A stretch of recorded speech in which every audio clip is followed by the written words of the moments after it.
Most traders lose money with credit spreads and options in general because they pick the wrong strikes or they hold way too long and risk way too much money. In this video, I'm going to show you the 3 proven rules that will let you know by the end of this video how to trade options, credit spreads safely and consistently going forward. And be sure and stay all the way to the end. I'll place 2 credit spread trades in stocks that are perfect for this strategy right now. Before we dive in, be sure to like and subscribe down below. Smash that like button for me. I really appreciate it. It helps out the channel a lot.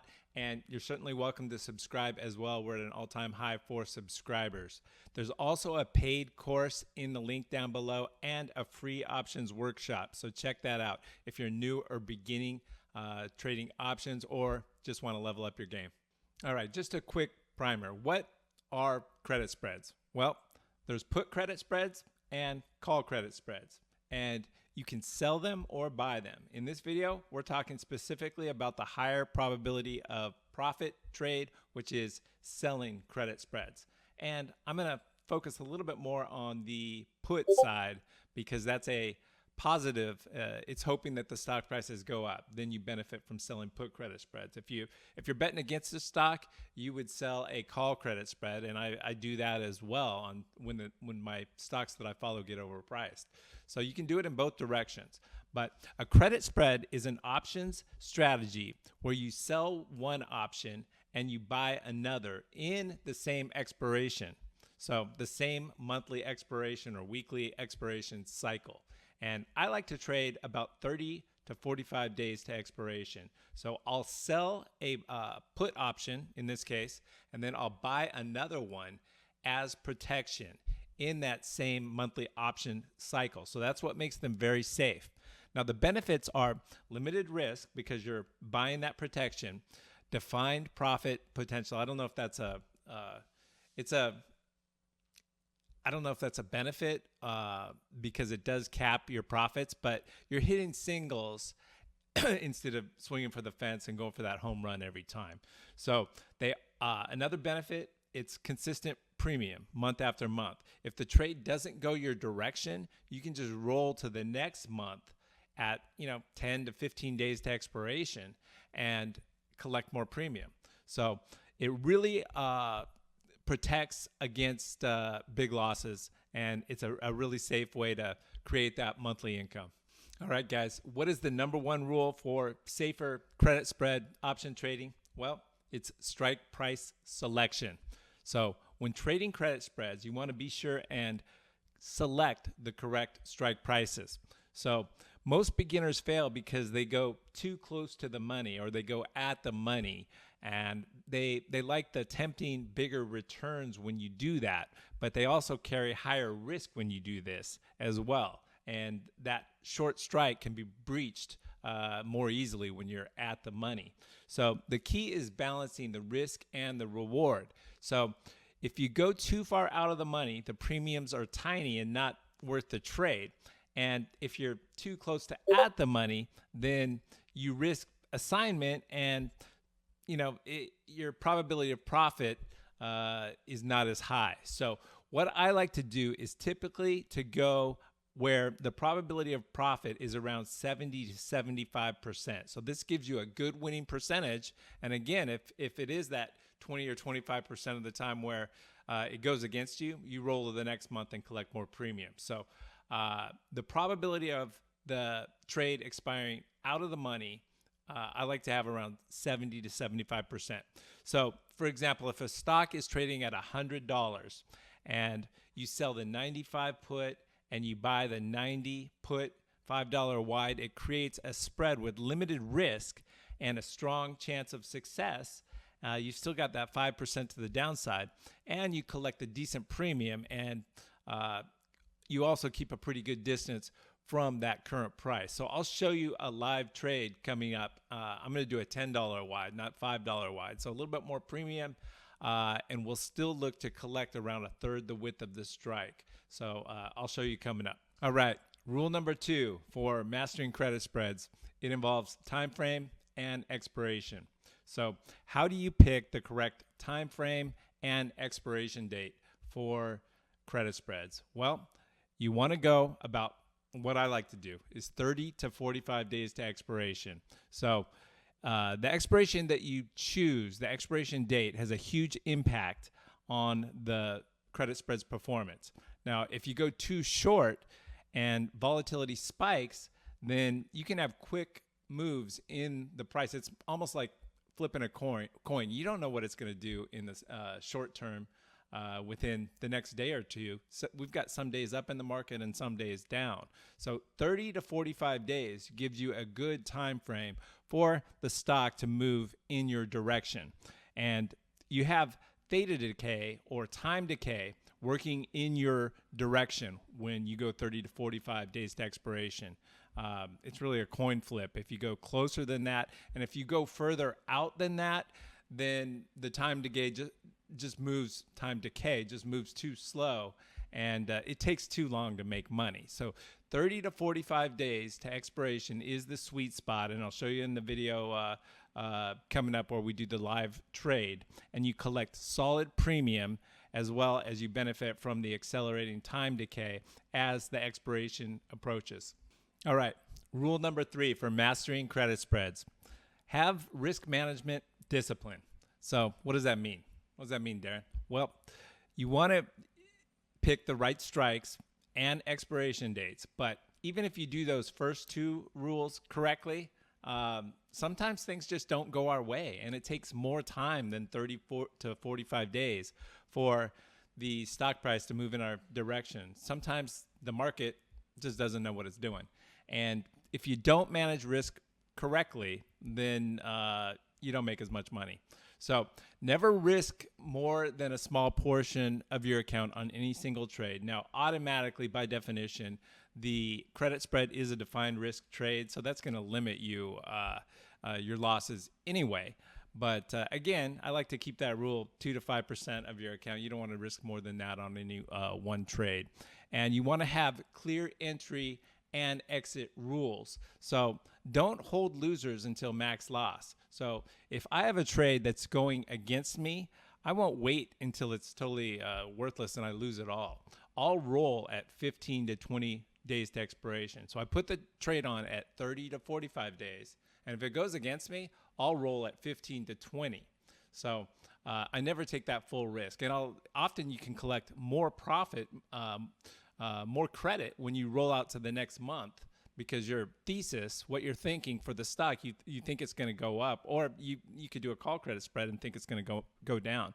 But if it goes against you, you've got that thesis. You know what the stock, what your target price is and where you think it's going to be at, and I'll talk about that as well coming up in the video, what the real target price should be, the value of the stock based on earnings, based on net income and revenues. That's something that you want to be aware of. Now, so don't hold until max loss. And then also, as far as the profit side of it, don't try to get 100% profit. When you make, actually, when I get to 50% of max profit, that's usually the time that I'll take it off. But 50 to 75% max profit, that's a good time to close the trade. And if you're at that 15 to 20 days to expiration and your target's you're still far away from your target price, then you can roll to the next month and adjust the strike prices as well and collect more premium. So that's a good problem to have. And you don't want to, also regarding risk management and discipline, you don't want to overload your account with too many credit spreads at once. Or at least if you have a lot of credit spreads on, have some that are overpriced and call credit spreads, so that if there is a pullback in the market, those are profitable for you. So you don't have to do all put credit spreads. You can have a few. I have mainly put credit spreads, but I'll have a few call credit spreads as well when stocks that I follow get overpriced. So don't have too many credit spreads at one time, because if there's a big drop, we go to war or something, God forbid, then the whole market drops, every stock drops. You don't want to have just credit spreads on. So you want to have vary your strategies as well. All right, before we jump into the live trades, and I've got 2 of them, what are the common mistakes to avoid when trading credit spreads? Well, the biggest one I just talked about, opening up too many spreads at one time. It's nice when you can, make $300 on a $10 wide credit spread. Why not just put 10 of those on and make $3,000 instead? Well, if the market moves against you, that's not good. Now, another mistake is trading right into earnings or high volatility events. So earnings is going to be the main one. So depending on what your target price is, you may want to put a trade on in high IV. So when there's an earnings event coming, the implied volatility is higher and you can collect more premium, which can be good and it can be bad. So if you're too close to the money and it goes against you, you're screwed. But if you are way below your target price and you don't care and you can just roll to the next month, you may think that earnings event could be a good thing and you can collect more premium. So just be aware of earnings and that it's a higher implied volatility. So with that higher implied volatility, you can also move further away from the at the money. So you've got more room for the stock to move and you can still collect pretty good premium. Now, finally, another mistake, don't ignore risk assignment. So if your short option goes in the money, you could end up holding shares that you didn't plan for. However, if you're rolling at 15 to 21 days, 15 to 20 days, you don't normally have to, even if it goes in the money slightly, you don't normally have to worry about that assignment risk. When you have to worry and be concerned with assignment risk is when you are deep in the money. And again, you've got that protective option that you bought as protection. So you can always close both at the same time, even if you're assigned. You've got that protection. So just close the stock that you're assigned and the long option at the same time on the same trade. You can do that and you're protected. So as long as you're at 15 to 20 days, you can roll. And as long as you're not super deep in the money, the risk of assignment is not that great. All right, got it. All right, guys. So let's go through the live trades that I'm going to make today on the option trading platform or the trading platform. This is the Tasty Trade trading platform. I love it for trading options. It's super intuitive. There's a link down below. Benefits if you go through my link. It's also a brokerage. So these are the guys that developed the Think or Swim platform and sold it to TD Ameritrade, who is now Schwab. So they utilize it as well. But this is just a more intuitive version of it. Tom Sosnoff was the founder, and he founded Think or Swim. But anyway, side note. Okay, let's look real quick at what I'm doing here as far as, okay, the first one that we're going to do, Adobe. Let's look at the chart. This is TradingView. But you can look at the long term back from 2015. I like to look at the long term charts to see are we historically low or oversold or overbought. Well, you can see we're oversold. Look at where we are. We've got a lot of support down here. You can see that it's trending up and we're at the bottom end of that. It's trading at 362. In my opinion, way undervalued. Let me know in the comments below what you think. But you've got the Bollinger Bands as well, and we're way down here. So I expect it. My target for it, it is up at the 500 range. I'm going to get to my target on it here in a second. But before I do that, let's look. Actually, let's jump into that right now. So for Adobe, here's Adobe. Now, here is the price projection calculator that I utilize. And you can comment down below projection calculator, and I'll send you the link if you want to get a copy of this as well. But we're going to put in the 12-month trailing revenues, the net income, and then the shares outstanding. If you put those in and then a PE ratio and your revenue growth anticipated for the next 3 years, 12%, very conservative, and then 15% net income growth, it tells you what the stock price should be a year from now, 404. But look where it's trading at right now, 362. My projection is much higher. I have a $500 target for it, basically. So here's where you get those numbers. You go to Yahoo Finance, statistics, and you can go right here. You can see the PE, what it's trading at, 15. I think what I had was do we have 15 PE? Let's see. 22 PE. So a little bit higher, but you could put in 15. 15's low.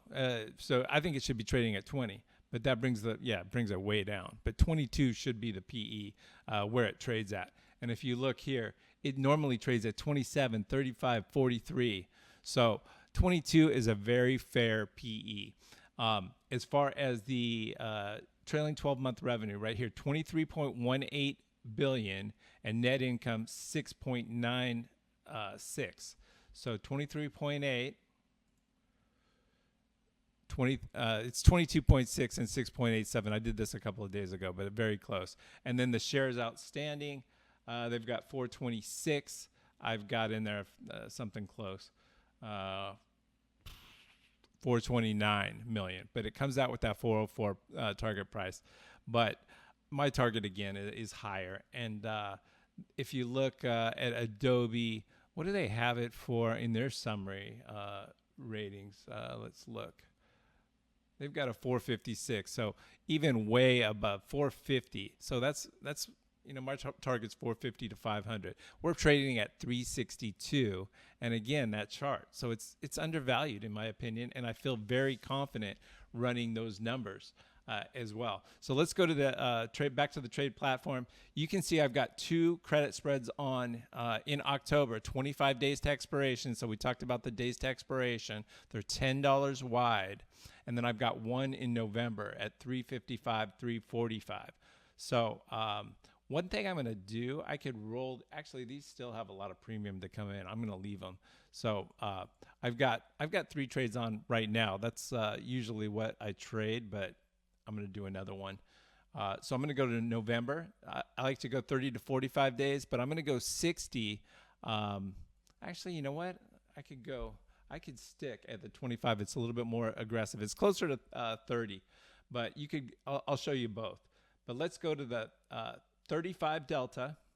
Actually, we'll go 355, a little bit more aggressive. 355, 345. We can collect $3.20. That's 1/3 the width of the strike. So the protection is the 345. So if we go to the curve mode here, this is what I like about the platform. You can see the profit range right here, and it shows my other trades that I've got on as well. But trade analysis right there, and you can see it can even move back down to that short strike and even below it. And because we're collecting that $3.20, which is really $320. So we're collecting $320. The max loss is going to be the $10 wide minus the $320, or $680. So that's your max loss. That's where you're protected. So 355, 345, $3.20, $300, and we can make it in 25 days. Not a bad deal. Now, if we want to go to the next chain, I can just hit this expiration and we can go out to November and collect 383. I'm not going to do that because I can still collect 320, not much less, in 25 days. If I get tested and it moves against me, then I'll just roll to November and give it more time. So I'm going to just go ahead and review and send and place the trade. Did not place. Let's do it again. We're at the midpoint here. We'll just make sure we get filled. There we go. Filled. I got 317 was where my fill was. That's what I like about this as well, is it fills you at the highest price that it can, and it does it pretty quickly. All right, so that's one, Adobe. The next one that I'm going to show you is very similar, United Health down here. I've already got one credit spread on in October, and you can see if I go to the trade page, analysis mode, you can see the profit zone. Our short strike is right here at 330, and we're trading at 341. So I'm still in the profit zone. So we're going to do the same trade, a put credit spread in UNH. So let me show you UNH. Look at the chart. This is crazy. You know they had the CEO that was unfortunately executed, but murdered. But a big drop in the price, trading way under value in the trend. But the numbers for UNH are super solid. So if we look at the numbers, I pulled these numbers. Actually, let's see where they've got it. Where it's supposed to 338. So they've got it fairly valued, but to me, no, it's way down. It should be much higher. And their numbers have been bad. That's right, because they missed earnings a couple of times. But to me, this is a buying. I know Buffett, I believe, is buying it as well. But if we go to the statistics page and you look at the PE right now, it's 19 and PEG ratio 1.29. But if we look at the numbers, so we've got revenue 422 billion, net income 21 billion, and then implied shares outstanding 905. So here is UNH 422, 21.3, and then 905 shares outstanding. My PE at 19. It should be trading at $500. $500, folks. It's trading at 341. So I'm not concerned at all about a further pullback because it's already had a huge pullback, and the numbers are going to come. It's going to keep hitting the numbers. If you look at the numbers, earnings per share trend 16, 18, growth estimates 11%, double-digit growth next year. Everybody's got it outperformed by the analyst ratings. So to me, it's a no-brainer. So let's go. I'll put another one on. We'll look at October and November. I'll show you both. But if we go back to that table mode, let's look at October. Oh, they've got earnings coming up. So remember I said we want to be careful around earnings. Earnings is on 10/28. So it's before November. So it's in between October and November. But we can go October and we can do the 330, 320, and the 330 is 34 delta. So that gives us a 65. It's 1 minus 34, 65% probability of profit. We can collect $2.95, which is very safe, almost $3, almost 1/3 the width of the strike. So if I'm risking $10, so my max loss right here is 702. It's $10 wide the width because we've got the protection with the 320. And so we subtract the credit that we received right when we place the trade. So as soon as I hit review and send, that $297 goes into my account and we collect that premium. So $297 with very little risk, in my opinion. I think my odds are much higher than 65% probability of profit. But you go to the curve mode again, you can see it right there. Go back to table mode, 320. Now what we can do. We can also look at, if I wanted to go 335, a little bit riskier, 325, we can collect 357. But it's not that much more than the 3. So for the extra room that we get, I would place this trade right now. But now let's compare it to the next month, to November. And remember I said what we can do is just hit this expiration forward. And then we go to 385. So 385 versus 295, 385, that's nice. But I like actually the 25 days just because we can still collect almost 1/3 the width of the strike, and we don't get that much more, another $85, 85 cents for going to November. So I'm going to stick to the 330, 320 and collect my $3, review and send, and place that trade. There we go. All right, if you found these 3 rules helpful, be sure and hit that like button down below, subscribe. Let me know in the comments below, are you trading credit spreads right now and in what stocks? Ask a question as well. I answer every one. Download the free options workshop in the link below. Check out the paid course. And if you like this video, watch this next one.